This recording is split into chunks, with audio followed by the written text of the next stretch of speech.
Share बाजार में निवेश का झांसा देकर करोड़ों रुपए की ठगी किए जाने का मामला सामने आया है। सकरदरा पुलिस ने 2 कंपनी और उसके अधिकारियों के खिलाफ मामला दर्ज किया है। आरोपी ट्रेडिंग सॉल्यूशन लिमिटेड के चीफ मैनेजिंग डायरेक्टर लोहित सिंह धर्मसिंह सूबेदार, कोल्हापुर सीईओ विजय ज्योतिराम पाटिल कोरबी तथा जेनेरुल वेंचर एलएलपी के अधिकारी है। ट्रेडिंग सॉल्यूशन लिमिटेड कोल्हापुर की कंपनी है। इस कंपनी की सकरदरा के विलास पाटिल से फ्रेंचाइजी ली थी।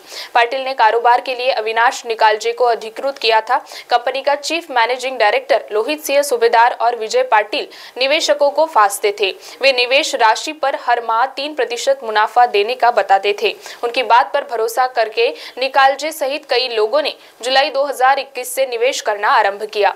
शुरुआत में आरोपियों ने निवेशकों को हर माह 3% मुनाफा दिया।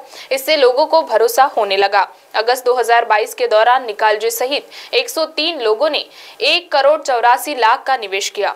कुछ समय बाद आरोपियों ने मुनाफा देना बंद कर दिया। निवेशकों के तकादा करने पर अलग अलग बहाने बताने लगे। निवेशकों द्वारा मूल राशि मांगने पर टालम टोल करने लगे। उन्होंने जेनेरुल वेंचर एलएलपी में निवेश किए जाने का बताया। इसके बाद निवेशकों को ठगी का संदेह हुआ। उन्होंने सकरदरा थाने में शिकायत दर्ज कराई। जांच के बाद पुलिस ने धोखाधड़ी तथा एमपीडीए के तहत मामला दर्ज किया है। आरोपियों ने राज्य के कई शहरों में लोगों को शिकार बनाया है। जांच में ठगी की राशि बढ़ने की संभावना बताई जा रही है।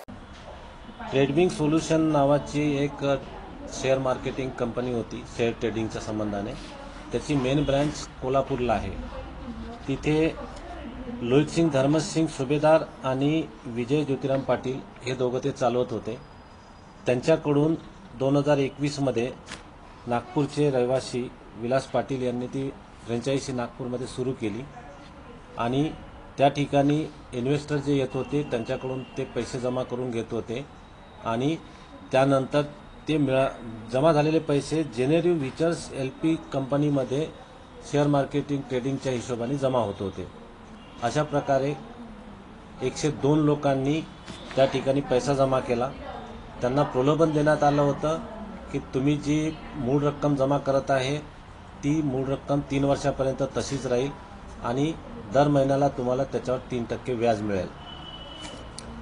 हे आम्ही पाहून लोकांनी त्या ठिकाणी गुंतवणूक सुरू केली।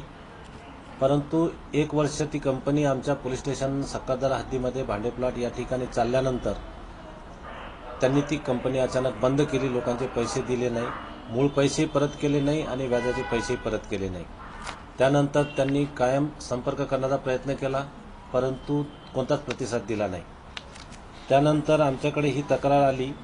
आम्ही त्याची चौकशी केली तर त्या चौकशीमध्ये असे आढळलं की हे जे 2 आरोपी आहेत लोहित सिंग सूबेदार आणि विजय पाटील यांच्या विरुद्ध कोल्हापूरच्या पोलीस स्टेशन शाहूपुरी या ठिकाणी अशाच प्रकारचा गुन्हा पण दाखल झालेला आहे।